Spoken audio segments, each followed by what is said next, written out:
The Army of Satan! It is back, where we're gonna watch part 13. This is called Satanic Ritual in a Music Event. Isn't there something about the number 13? It's a spooky number. That's the unlucky number. So We're still we don't put number 13s on houses. We don't have 13 floors on elevators. That happens. So this video could be the most intense of them. I guess we'll have to wait and see. All right, let's get into it.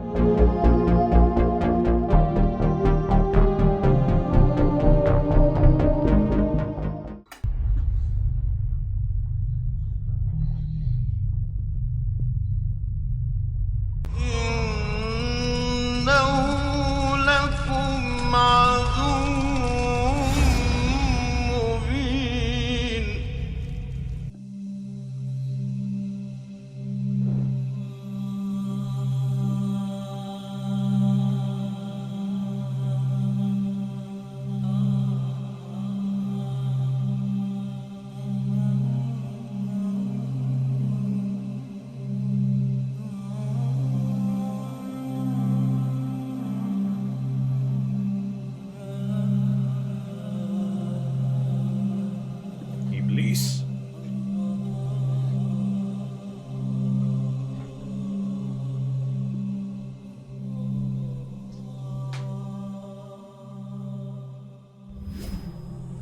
It's all around you.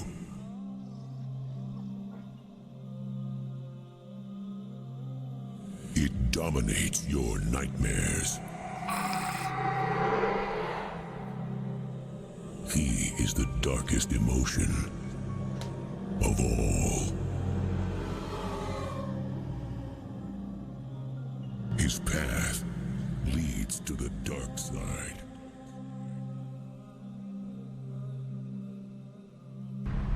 Get ready, for he is here.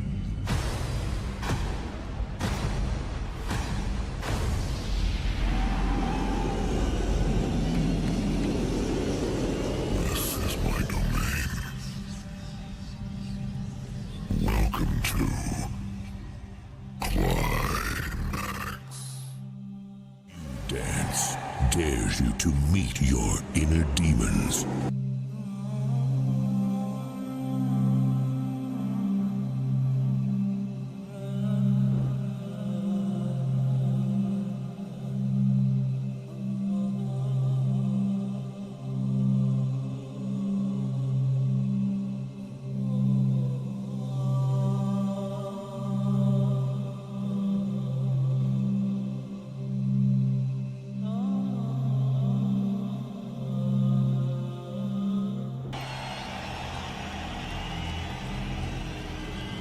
Long before the existence of mankind,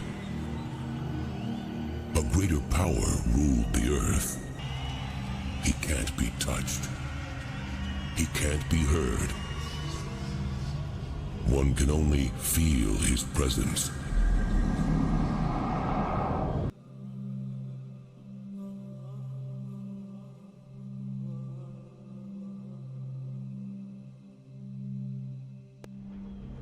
Let us introduce someone that hides in the Master's shadow.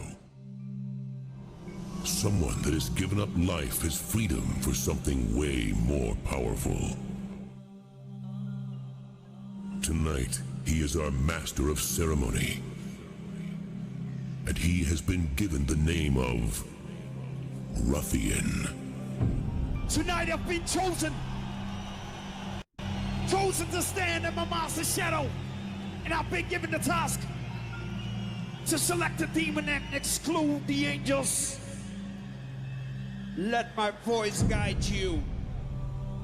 The first demon to perform on the altar of the dark side is a ghost who has haunted the dance floors for many years. Our Lord of Darkness demanded that he open this mythical gathering to show you his special skills that weaken the mind in the first stages of Path's descent.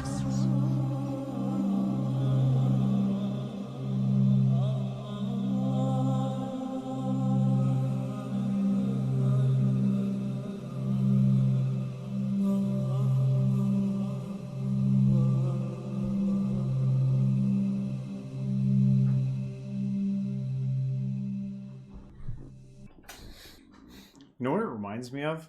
Long time ago, you went and saw, was it AC/DC at SARS Fest? Oh, yeah. Or SARS Stock, or whatever they called it. That was a long time ago. So 20 years? 20 years ago. But even back then, because I was probably still in my Christian evangelical phase back then, I remember when they were playing like Hell's Bells and they were like shaking the bells. And like, I remember feeling conflicted about that at the time.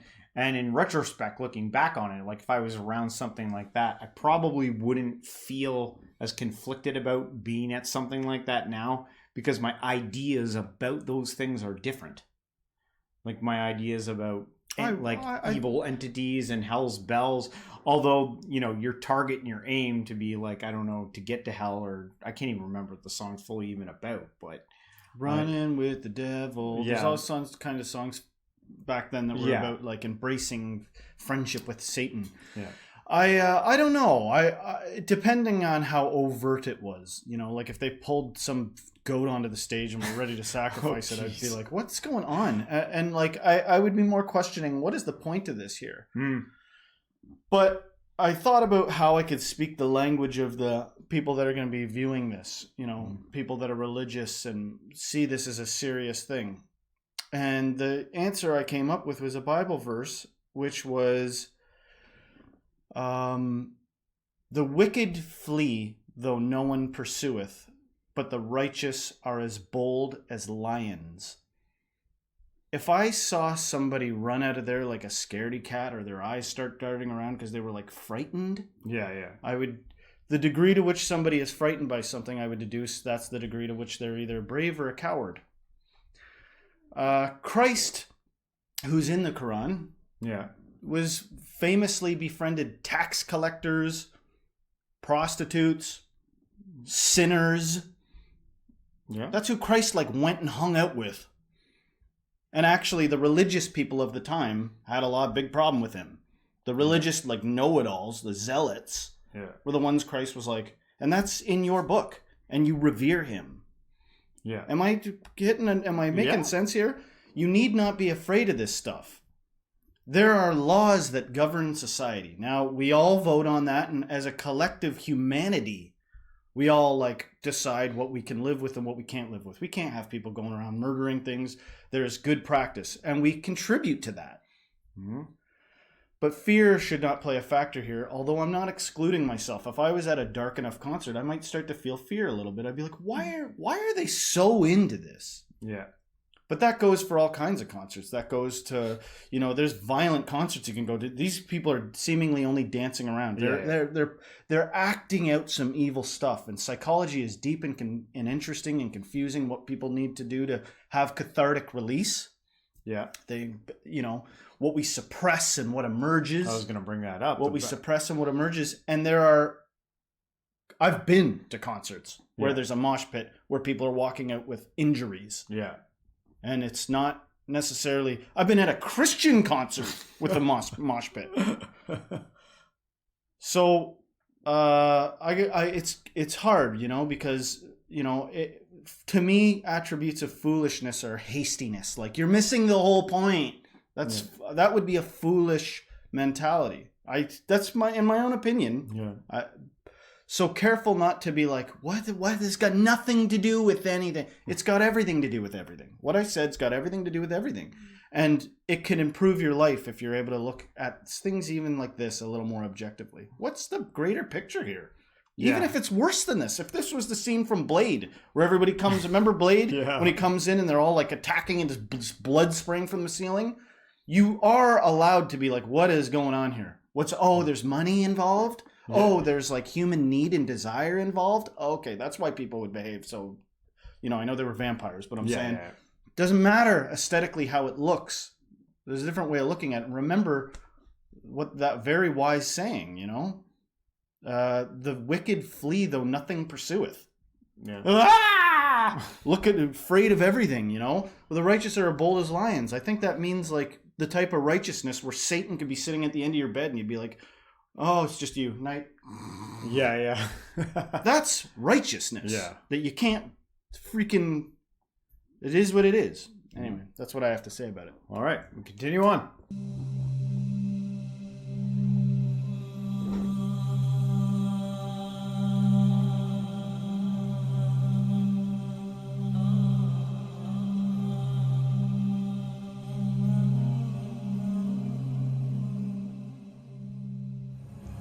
Everybody has a dark side.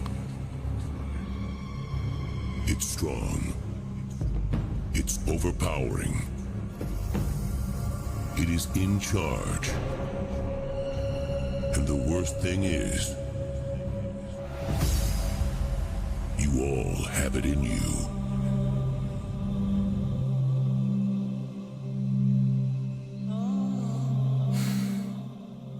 I represent your inner demons. I control your body and your soul. Tonight, you are mine.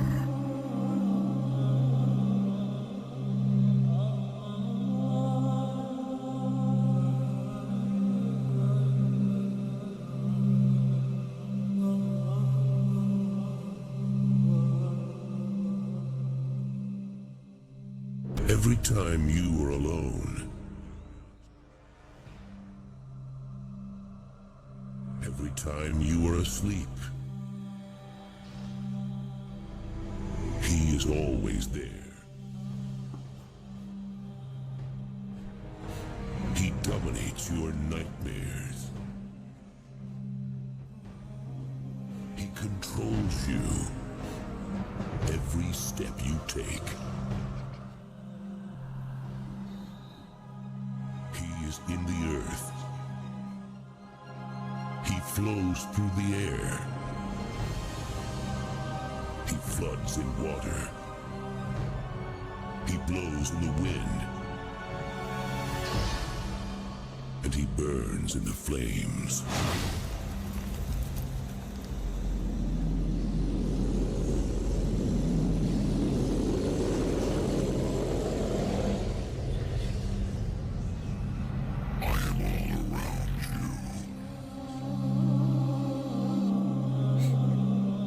Sounds like an Optimus Prime.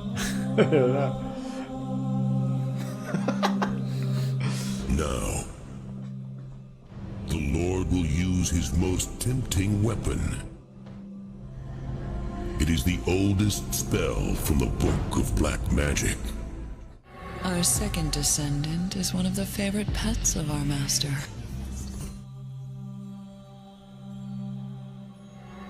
And he is honored to fulfill this important place on the master's ceremony.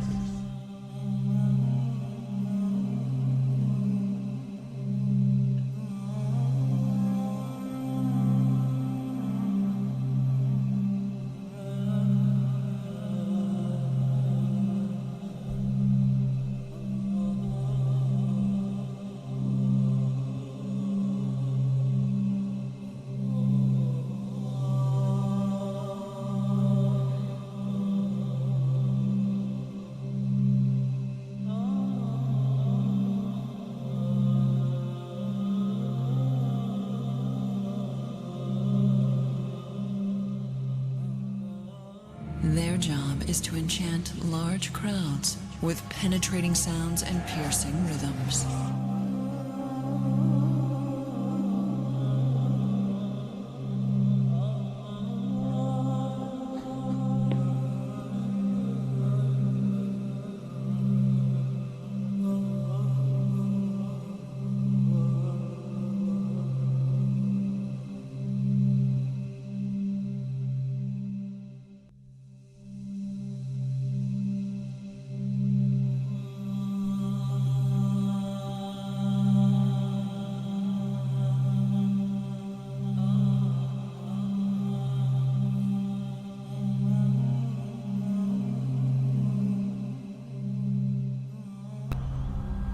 Only one in every 1,000 disciples turns out to have a special talent.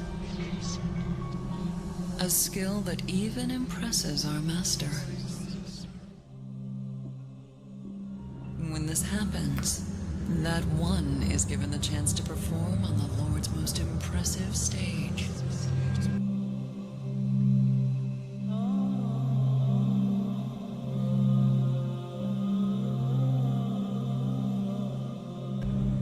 Religions have tried to warn you in their holy books.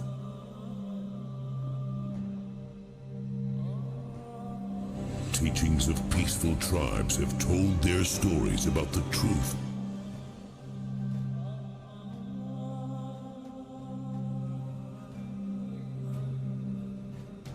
All of this has proven to be in vain.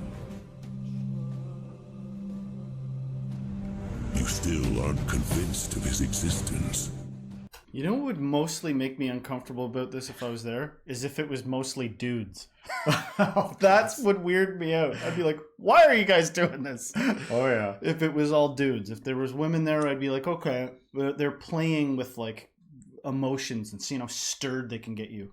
And then I also thought, you know, imagine this was the first... You were at something like this and this was the first taste of a spiritual experience you ever had. Was it something like this? Oh, yeah. How that would... You know, I went in there like all naive and then I shook loose all these things because I was actually willing to embrace something that I failed to admit was a curiosity of mine. Yeah. And then this was the first place I had a spiritual experience. I have a little bit of a different take on Satan. Like when it comes to this, you know, when it was talking about the attributes of Satan, where he is, like he's in you, he's all around you. It's like the deepest, darkest depths of you and stuff like that. In many aspects, I was like, and then it even mentioned the unconscious, like doing the will. And yeah, like I kind of like agree with that. If we're talking from like an egoic standpoint, the more unconscious, the more unaware you are, you probably are puppeteered more around to create chaos and, you know, potentially cause harm. So I do see that. Like that it might be unsettling, you know, but this might be exposing, you know, some of your shadow side within you, going to something like this, and you know, like maybe I do have something there. I think we all have a bit of a dark side to us that we, you know, have to get in touch with and kind of like learn and understand. So, you know, I actually, like, part of the message I kind of agree with. I don't see it the as demonic like, message. Yeah, when it was talking about like the evil part, you know, within you. Okay. And dealing with it. So I got like part of that. I'm like, yeah, I actually think that, like, because I don't think of Satan as some external being who, you know, twists his mustache and holds a pitchfork. I don't think of, or even an angel of light, however you wanted to pick it. I don't think of Satan as some external being. But you don't know either, do you? Yeah, I think of it more of like a metaphor for the ego and the unconscious evil that, you know, you do. I tend to think of that too. And like, in response to that, I don't want to be offensive. I just want to point something out. I feel like I have to imitate right now what I believe a foolish response would be, which would be something like, what is this word salad? It's, if you can't look at that and know right away that that's wrong, there's something wrong with you. Like, what are we even doing here? You can't tell that that's wrong? And scene. That was my interpretation of what I believe foolishness is. I was thinking about philosophy today. Yeah. And I've rendered it down to my running idea is philosophy is just the nature of questioning. Like, but it gets a bad rap. It's like, can't think, like sometimes people will be like, it's not pragmatic, it's not useful. It just becomes mental masturbation. It's not useful. That's what sometimes people think of philosophy. But so philosophy sometimes might be the only thing left that saves humanity. Like in an utterly totalitarian system, if like there's some people who are like, we did it. We with the ideas are controlling everything now. There would be the seed of philosophy questioning, wait a second, what if we're not supposed to be doing this? That's always going to emerge. Yeah. And control freaks tend to lump that in with like demonicness. Yeah. Questioning. But that's human nature. It saves us. It causes some problems sometimes, but it also has the capacity to like save us from totalitarianism. Yeah. Because freedom emerges from that, and questioning and ideas, and we weigh all these things. Yeah. I don't think things are as obvious as people claim they are. Yeah. You'd have to, just to get a strong idea of what's really going on here, you'd probably have to go. Yeah. You'd probably have to meet and know a lot of the people that go. Yeah. The organizers of it, and get the real, because this is like an art installation. Yeah, yeah. For Pete's sake. So I just want to shake loose any tendency to conclude something swiftly. Like, wasn't a fool swift about their conclusions? Well, I was just going to say, just to throw the term out there as, oh, that's evil or that's satanic. Those are terms that I think people use in haste hastiness to get to the whatever else point they want to make or something like that, because it dismisses the factors that lead to things being a certain way, in my opinion. It's too easy of a term to just label something as, oh, that's bad and that's good. Rather, like, let's take some time to, chunk out what leads to a concert like this. What leads to people deciding to put a concert together like this, where we have a thing on the board that recites, things about scripture and how the devil is. There's so much worse stuff than this. Watch any of the Hellraiser movies. There's all kinds of stuff that's more... Yeah. And this seems to be, I'll say, like, you ever met like an instigator? Like they instigate? It seems to be instigating something. You've got a room full of assumedly women and men. Yeah. Young women and people dancing to electronic beat-driven music. There is like a sexual element to that. Yeah. And if you're like, we're doing something bad here, I want you to remember that. And then people are like, letting their inhibitions go. That could be part of the aspect of this, And I wanted to mention one kind of paradoxical thing about foolishness. It seems to be like hasty, confused, fearful, but sometimes foolishness can also be certainty. I'm certain can be an aspect of like foolishness too. Yeah. It's okay to not know things. It's okay to wait and see how things unravel and not like be like, that's how you lose. You got to the main rule is you got to force reality to be the way it is. Well, you also pay a price for that. All right. Well, let's close this out. You still haven't felt the strength of the dark side.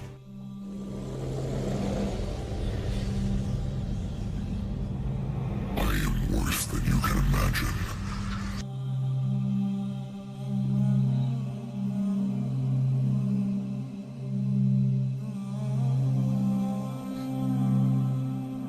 This ritual is guided by the voice of our spiritual leader, Ruffian.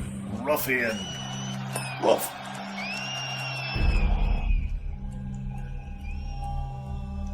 Let my voice guide you. I will bring you to a higher state of consciousness.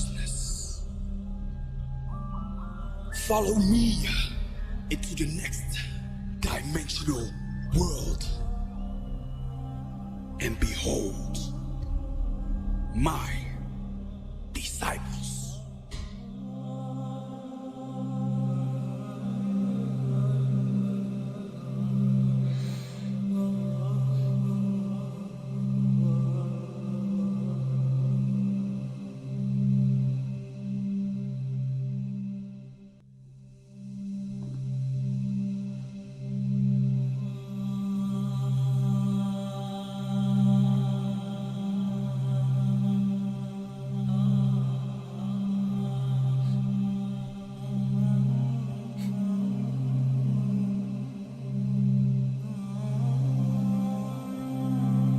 It is all dudes. Templars of this sacred society, comply with their sound.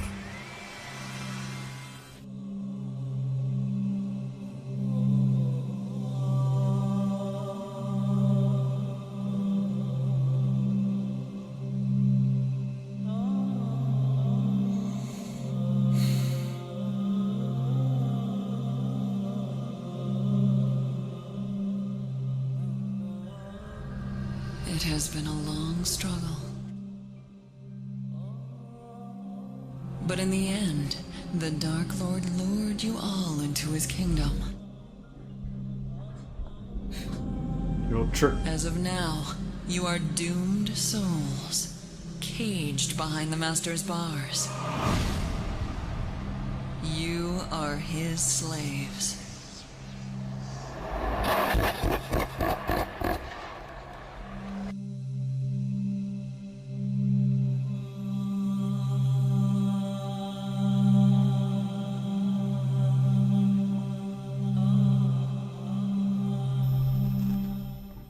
Okay, so I just wanted to clarify something in case it wasn't obvious.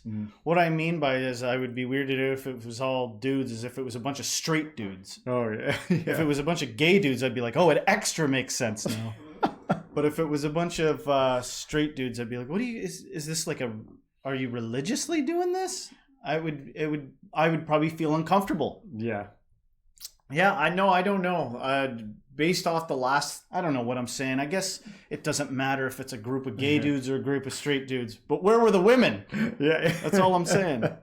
Yeah, the last thing that it was saying there about, like, it let them know that because they did this whole thing, they were all, doomed or whatever. And I think about curses sometimes. And if it's as easy for someone to just say that you're cursed and you be cursed, then it's just as easy for you to say, no, I'm not. I rebuke that. When I was a little kid... No, I'm not cursed. I have a good story. When I was a little kid, I was probably embarrassingly too old. I might have been like 8 or 9 or something. I was very naive and gullible as a kid, and I went to school, and some older kid was like, I cursed you, or whatever. And I was like, what's going to happen? He was like, well, you're going to want to walk around with a piece of wood and some matches, because one day you'll just wake up and you'll be in a white room. And the only way to get out is to put the wood down, light a fire, and jump into the fire, and then you get out of the thing. And I was like, thought I was cursed. Weird. And I went home and I was like, do I need to start walking around with a piece of wood and some matches? And I found my older brother, our other older brother, and I told him about it, and he was like, oh my goodness, are you serious? No, you're not cursed. And he was like, we have these things called chain letters that you'll find it in your locker, and it'll be like, if you don't send this to other people, you'll be cursed. And he was like, curses aren't real. And I was free. Yeah. But for an afternoon, I was like, am I cursed? Yeah. That's how I look at it. Behold the nature of such things. That's it. Just behold it and let go and be like, oh, I don't have to. But, not everybody's playing with the same deck of cards. Some people are more immersed in this illusion than others and are like, I don't know what'll happen. I'll be more scared if I don't got to be scared of Satan. Yeah. I'll be more scary to not be afraid of the devil. Yeah. I don't know. So, teach their own, I guess. But anyway. Yeah, I think it works for some people as a steering mechanism, having that fear that you like, if I'm afraid of it, then I won't, get myself in trouble. I'll stay on the narrow path and, in the right lane. If I just keep that fear there, that fear keeps me going. I understand that's a thing for some people. They need that. But anyway, guys, hopefully you enjoyed our reaction on this one. If you want us to keep up with the Army of Satan series, go to our little description box and hit the yes button on the Army of Satan series. It's still our top little post thing that we put there. And if you liked our reaction here, don't forget to like, subscribe, share this with a friend, and everyone till next time, stay spiritual.